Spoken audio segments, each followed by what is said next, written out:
together than we are separate. Welcome to Empowerness. I'm your host Ishika, and for today, we have someone who fought it all: anger, stress, being body shamed, loss of a loved one, and even depression. And today, she encourages other people out there to live a life they desire. Without any further ado, let's connect with her and hear her story.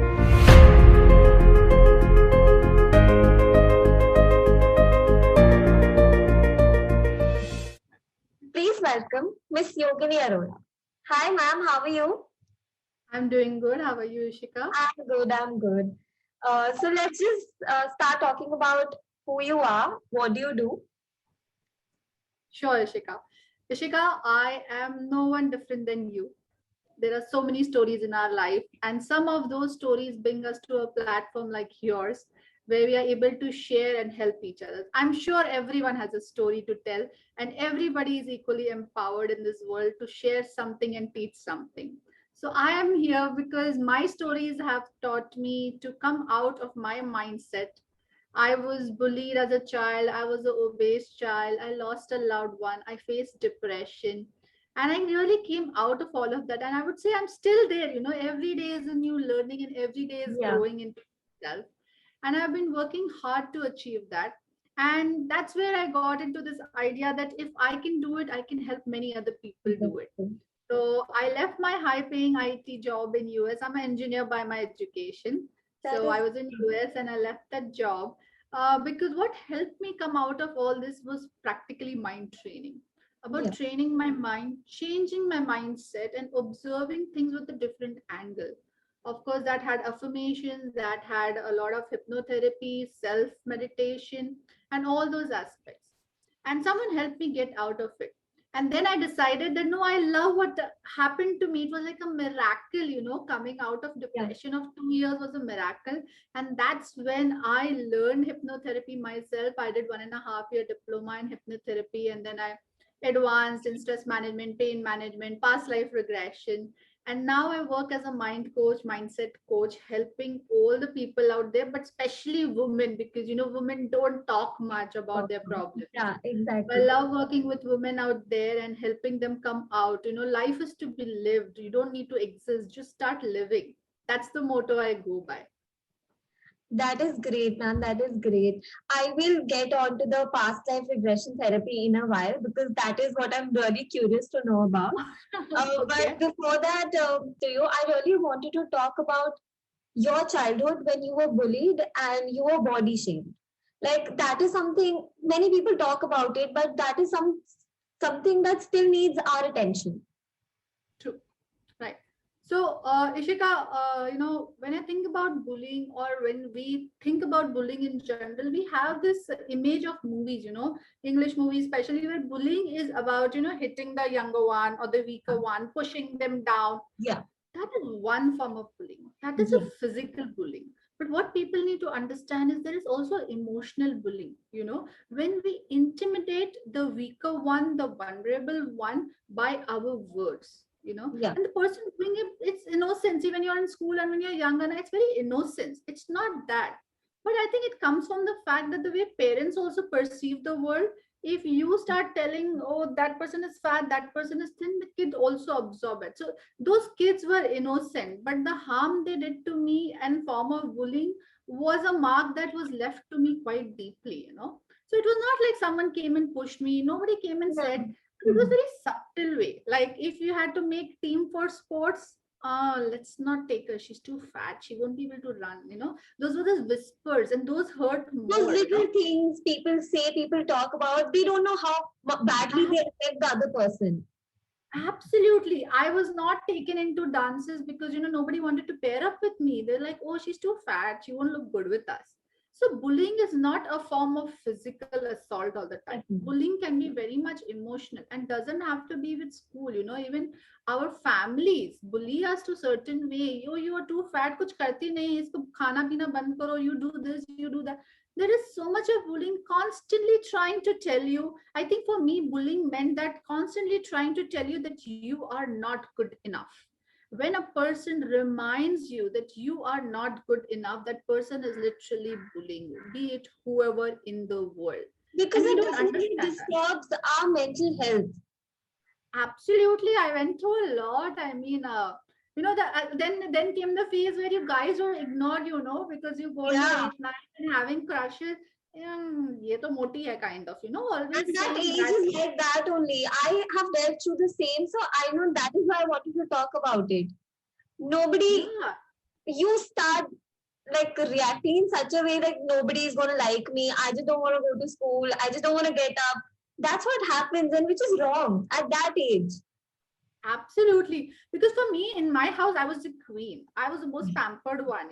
And then suddenly you go out to this world and everybody rejecting you left, right, center. Even though your Yeah. parents don't make you feel that. But when the world starts rejecting, when your hormones are at high and you could have a crush, but nobody's having a crush on you, nobody is liking you, it creates a mark on you. It creates such an inferiority It complex. does. It gives you a sense of rejection, and Yes. as you grow up, this rejection becomes so potent and so heavy to you that after a point you feel that everyone is going to reject you, and you start pleasing people. It's such a mindset, and I understand it today because I do mind coaching and I understand what was happening to me.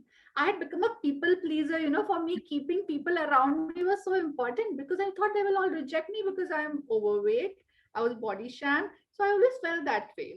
It's cruel. It's literally cruel. It was exactly the same for me.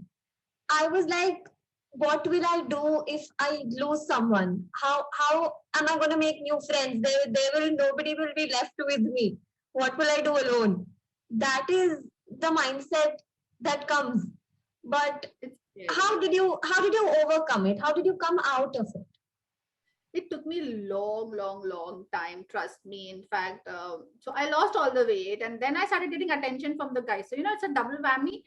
So then I had my kids and I gained weight again, and I literally went into a fearful moment because I thought somewhere my husband will also reject me because it was scary. I had gained 96 kgs. I become 96. I was obese like 80 kgs in my 10th grade. So I was really obese. But I never felt that. Now this time it was more of this. So I had to really work. My husband, I mean, touch wood, he's been a blessing that he always made me realize that I'm not going to leave you. He understood that mental trauma I was in.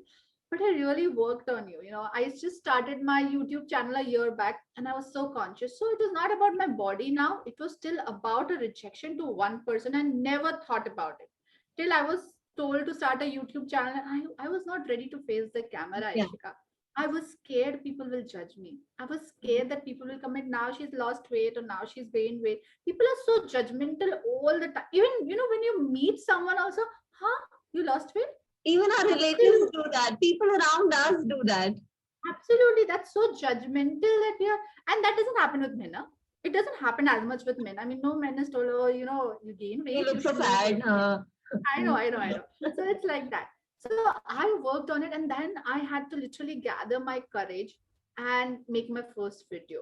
And then once I got the appreciation, I had to break. So the way to break from the barrier that you are holding was to literally break the barrier. There is no other way to break it. I was so scared that I didn't send my first two videos in my school group. I was scared that people will judge me, and then I literally had to break that barrier and send, and then I started receiving appreciation, so that brought me up because my confidence was like that my confidence depended on people. And now I'm feeling free because I broke that barrier. It was not someone who forced me to do it. No, nothing forced me to do any of it. I literally had to push myself. I had to literally wake up, hey, come on, do it, you can do it. I literally postponed it for 6 months. I know I made all sorts of excuses to not do it. I was like, I can talk. So I searched for podcasts. I said, like, okay, where I can just talk instead of, showing my face, blah, blah, blah. So, yes, but I'm glad that I finally broke that barrier because I feel so much more accepted in the world because now I accept myself. Somewhere I was not accepting myself the way I am. And now I have accepted myself. So the world looks at me this way. The most important thing here, if you love yourself, the whole world starts looking at you with love.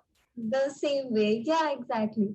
So I'm sure other students, other women out there, my age or even younger than me, are still facing the same problem, and we somehow, you know, अपने दिमाग में बिठा लेते हैं that we aren't good enough. What is the one message that you'd like to, tell them that ऐसा कुछ नहीं है, things will fall into place. You just have to give it time. all the lovely women out there, young, old, whatever age, social media is all fake. Don't look at social media. What you see out there is full of filters, full of uh, True. all sorts of nonsense, trimming your faces, getting you fairer, blah, blah, blah, blah. So please, girls out there, don't go by the social media. Don't go by what anyone tells you. Just love yourself. Nobody is perfect. So either you believe that nobody is perfect or believe that everybody is perfect. You are as perfect as your fingerprint. Nobody is your replica and you cannot be anybody's replica. That's why we have different fingerprints, different iris. Yeah. God has made us different. So accept that you are different. You have something special in you and believe in that. It doesn't matter your body size, it doesn't matter your height, it doesn't matter anything. Just believe in yourself. And you can start with a simple exercise. Just stand in the mirror and start saying, I love you. Just start doing. The Exactly. day you will be able to say it aloud is the day you will start loving yourself. It's not Exactly. easy, but Say, try I it. love you, you're beautiful, everything like that. And it'll work. Absolutely. Please start doing that, because if you believe you're beautiful, if you believe that you are lovable, people will start showing that same affection towards you. So try it. It's a simple trick, but very, very powerful. Definitely. Thank you so much, ma'am. Now, coming into the part where you yourself said that you battled depression. Like, we live in a society where even our parents sometimes say, if we go to them with a problem, they sometimes reply with, it's just a phase, it'll pass. They don't take it very seriously. Did that happen to you? Like, people around you, did they support you through that time, or what all happened, and how did you came out of that phase? Yeah, I was not even aware I was in depression. I was working. I had a young child. I had just so it was more of a postpartum depression, and I had lost my mom during pregnancy. So it was a double depression because I had lost a loved one. She was the only person whom I could talk about how to raise a child, how to do this, how do we. I didn't know anything about babies. It was my first child. So for me, it was like I didn't have someone to talk to, and I didn't know how to handle the baby. And I was in postpartum depression because the pregnancy was also a little tough because of mom not being well. So everything was too much. It was all heightened up. Yeah. Okay, all my emotions were heightened up. Where I started feeling negative about all the people around me. Anybody said anything, tears would start rolling down my eyes without any reason. I could flare up, get angry. It was something. I had a different phase every day. One day I could be angry, one day I could be irritated, one day I could be sad, one day I would be sobbing, one day I would be super happy, one day I would feel I'm fat, one day I would feel I'm the worst mother in the world. So every day was a new phase. So I couldn't see, if you have a same constant feeling all the time, it's still easier, if you're always depressed. I was having the shifting phases. So it was very difficult for me to gather myself up. And then initially it was like, yeah, I'm still grieving my mom and, stuff like that. I probably more than anybody else tried to avoid, and we are always in denial. We always live in this world of denial where we want to deny that anything like that can happen to us. Yeah. Even today with the COVID situation, people will deny this is fever, this is not COVID. No, nothing. Yeah, It is, same. yeah. So we all live in this denial world where we don't want to accept it. Yeah. So it took almost 2 years, and my husband always kept saying, you know what, this is not you. So you need to do something about it. You need to do something about it. To a point that I was literally breaking. I was like, for me, the whole world has ended. I don't know what am I doing. I would just get. I had partial amnesia. I used to forget things. A lot of things were happening, and I didn't want to really go for antidepressant. Maybe somewhere I knew I would have to take, so I avoided it and I denied it. So that was my fault. And for 2 years, I suffered. So did my family. And then when I came to India for my family and all, then someone suggested, okay, you don't want to do antidepressants. Why don't you try something alternative? And for me, alternative was like, are you crazy? Can someone solve depression alternatively? I was surprised. I went for it, and the healer did alternative therapy. She did hypnotherapy and various other therapies. I was out of my 2 year depression in like a week, like probably I think 5 sessions. I was in a state of shock. Like, what? This is me. I just suddenly it's like someone does magic, the witch magic, and then you just come out of the magic, how they show in movies. Yeah. Okay, I was like, boom, wow, what just happened? My mind was clear, I was lighter, and I just felt that the whole world started living around me and I started living. That's when I actually realized that I was in such a great depression. You know, first initial was just, oh, something's happening, something's happening. So that's when I actually realized the depth of my depression. After that, also, it took a lot of work, mind training myself, keeping myself calm, or learning various techniques. That's why I got into this field. So that's why I preach what I practice, and that's why I love what I do, because it helped me and I can help people out there. Definitely, ma'am. That is great that you came out and like it was a miracle that happened, like 2 years depression and 5 days. Great. Uh, People around us don't really know how to talk to a person who's just, told them in a very friendly manner that, maybe I'm facing stress or I have anxiety. People just start saying that कुछ नहीं होता ठीक हो जाएगा कुछ नहीं होता ठीक हो जाएगा. So in such situations, like when a person is coming to us and telling us that, maybe I am facing anxiety or maybe I am facing stress or I think I'm in depression, what are things do you suggest that, a person like me should say to the other person? So I think first thing you should tell that person, hey, you know what, you accepting the fact that you are facing a trouble, that's like a first step taken. So Yes. since you are in acceptance, let's try something that you can do by yourself. Do some breathing exercises, do some meditation. The more you self heal, the better it is. But then it depends on the person's situation. How so you can have anxiety patients who are absolutely not in themselves. They're completely Yeah. off the track. They're constantly bogged down. They could have physical symptoms and they are crying and stuff. And then there are anxiety people who have these bouts, come and go, come and go, as Yeah. my depression was coming and going. So in that situation, you can definitely work with them. And we have to understand, these people who are suffering from anxiety, depression, it is very easy for you to say, hey, subah uthe yoga kar lo, or Huh. do some exercise, or Baba, look at Baba Ramdev. It's very easy for them. It's not easy for those people to really stand up and do that. And that's why they are asking for help. It is very easy to give advice. So one thing that if you are someone, instead of giving the advice, work with them. Work Wake with up me. in the Yeah, morning, exactly. make that effort for 15 days at least to help them, rather than giving advice. Advice is freely available on Google. Nobody needs you for advice.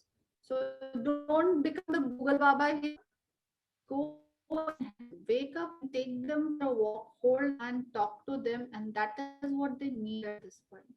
And if they are not feeling better with that, don't land up at the psychiatrist office right on the first day. Those will be medicines which might hurt them more. If they are Heard at that. an initial phase, find a mind coach like me, or find a psychologist or a counselor who can help them through this. Yeah, exactly. I mean, instead of saying some things, you can, as a human being, as their friend, can help them, despite just going for a professional checkup or something.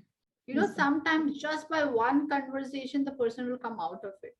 And if you feel that no, this is not helping, give it day two. As I said, take them for a walk, make them feel better. And we are going through a very tough phase. So it's normal for people to, experience that they want companionship. So Yeah, give them. If after that the issue is not resolved, then yes, you can, help, take more help. Try. Be a friend first than a doctor or a Google. That will help definitely. better. I am like, for me, I believe, even if you have someone to talk to at such phase in your life, it'll just pass by.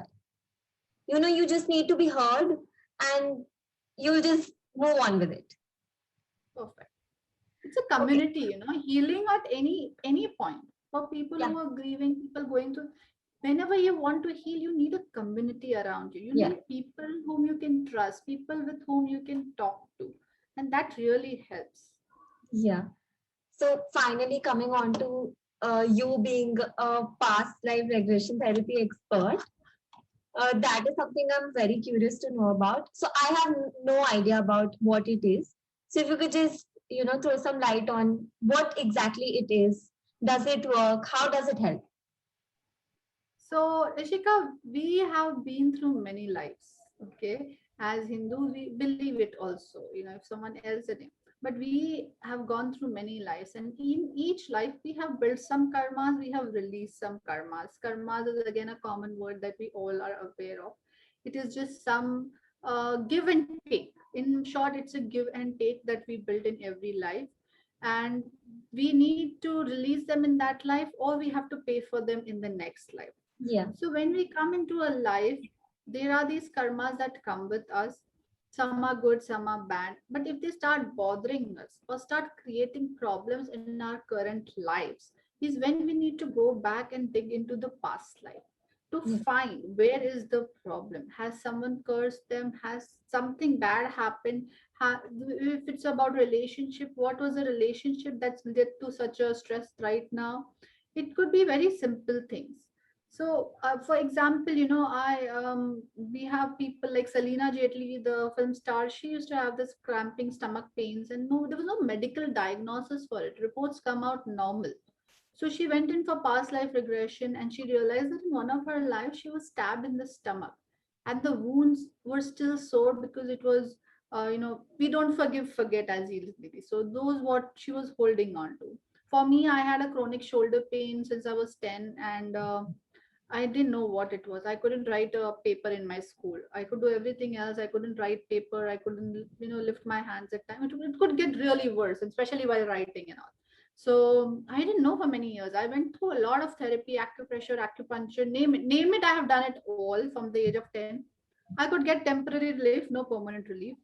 Till one day I just sat and I realized that this is my past life issue. And I literally went into my past life and I healed that. Because in that life, it was an accident and I had literally fallen on my shoulder, and that exact same one point used to hurt.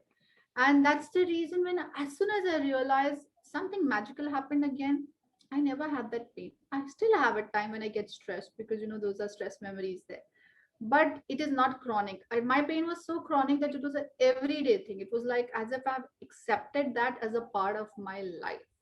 So I went in that past life and I was holding on to that pain because I didn't want to forgive those people who were really, part of that accident, or because of whom I had to die in that life. I was young, 20-year-old. So sometimes in the past life, when such incidents happen where we, suddenly die or something, we hold it against people, and that's what we do it with other people also, with relationships. We curse people. In fact, we curse ourselves also so many times, agle janam mein na, I don't want this person, I don't want. We curse ourselves, and sometimes, these curses become so potent that they start affecting the next life. So for me, I would say that when you do past life, people do it for fun, but please, I don't do it for fun, and don't do it for fun, because Yeah. past life can be quite taxing. It But can be if you have, triggering.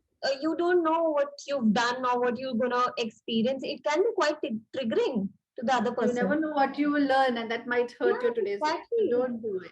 It's So I generally scary. we do, yeah. So we go in past life if there is a particular reason.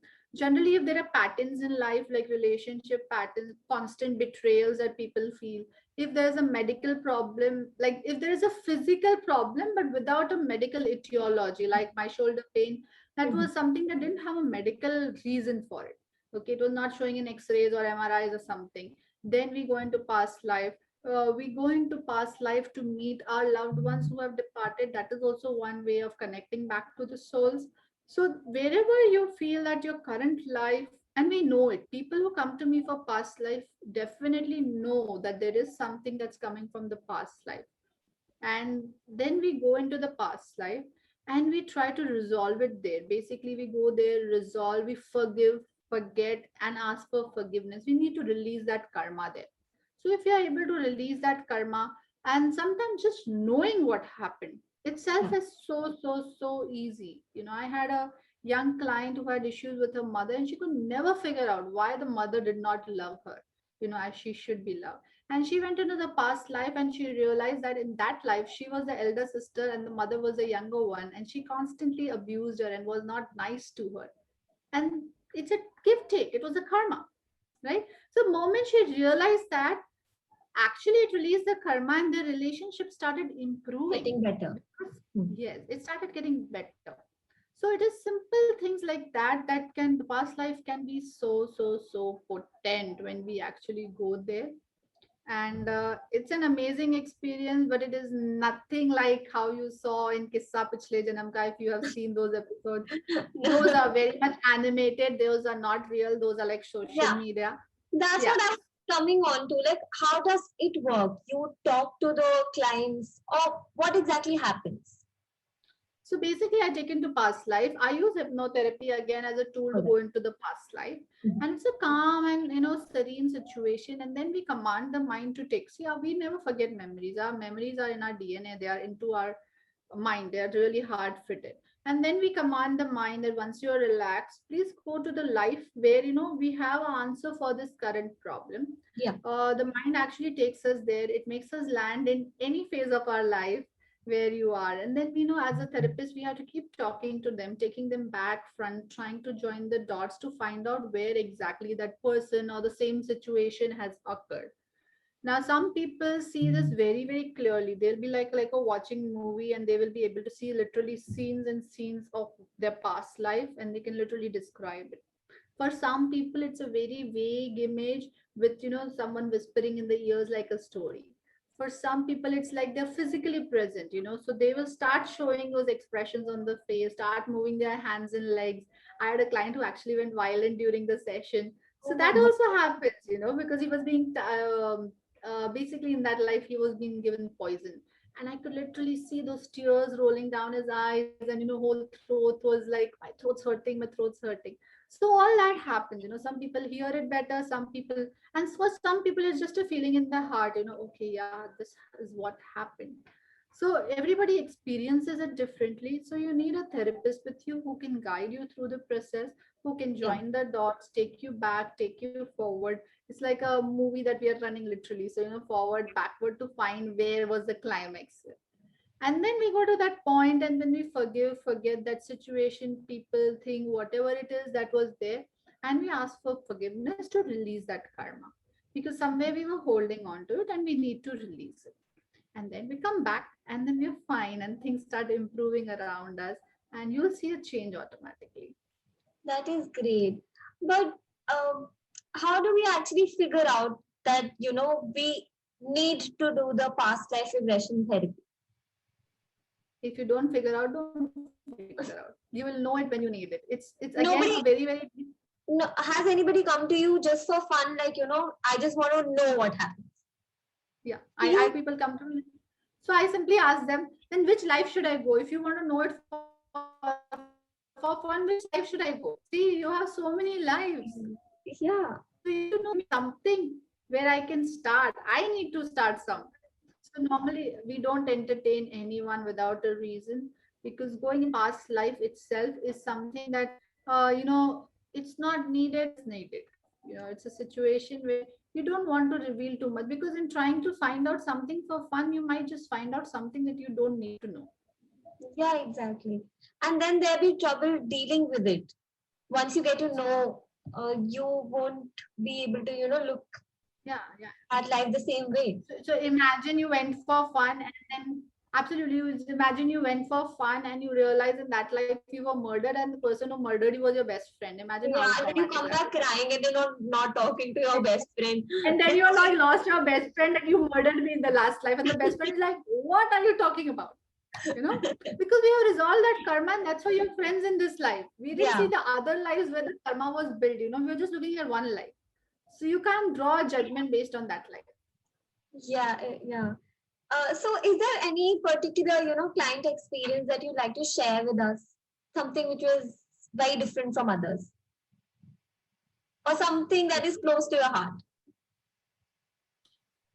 Yeah, I think my very first client, I mean, I had just started and she was the first one who believed in it. And she actually used to see this, she used to get these dreams about some mountain, and there's some statue on it, and she could never figure out. It was not daunting for her, but she wanted to find the answer. And we had to literally go in past life. And she also had a lot of relationship issues. So she had two husbands and she had left them and stuff like that.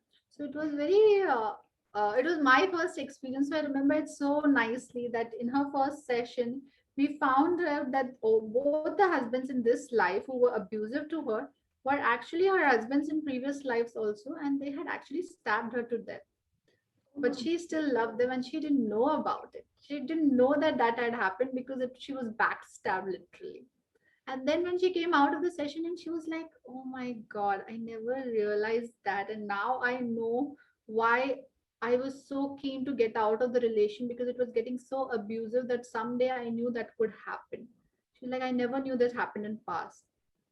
And then a couple of other sessions, we were trying to quest out and find the mountain, and she actually found that mountain somewhere in south. She got the name of the mountain in her hypnosis session, and she was a very big yogi and a healer in one of her lives, and that's where that was her calling.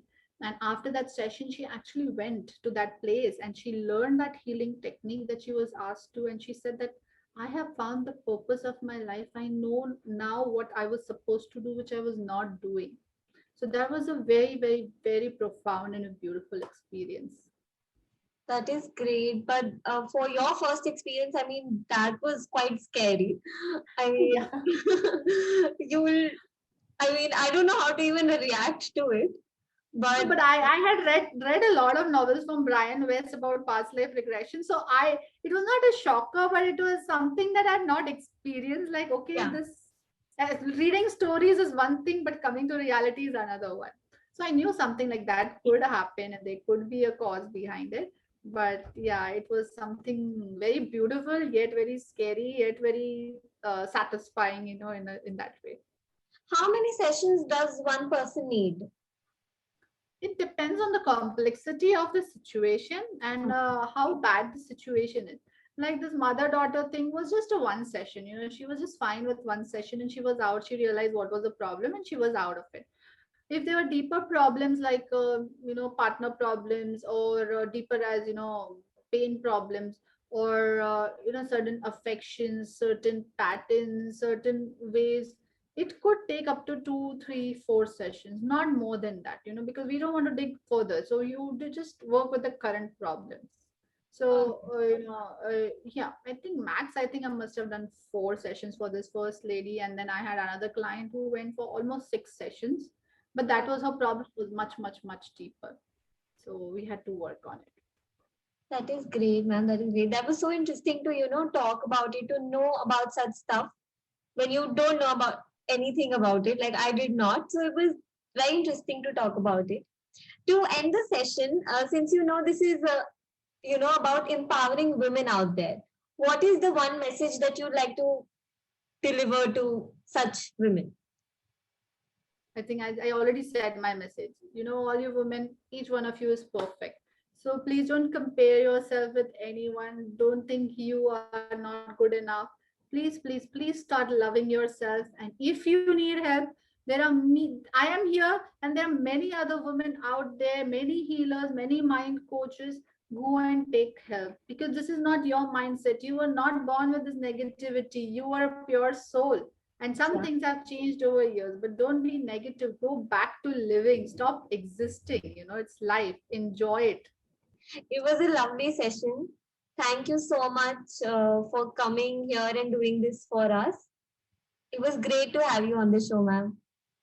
Thank you, Ishika. It was lovely talking to you. I hope I answered all your inquisitive questions and you were satisfied. So, thank you for having me over, and thank you for empowering all these women out there. We all need support, and we are a community out there. So, let's help each other out. A lovely initiative. Thank you so much, ma'am. Thank you. It was great to have a conversation with you. Thank you so much.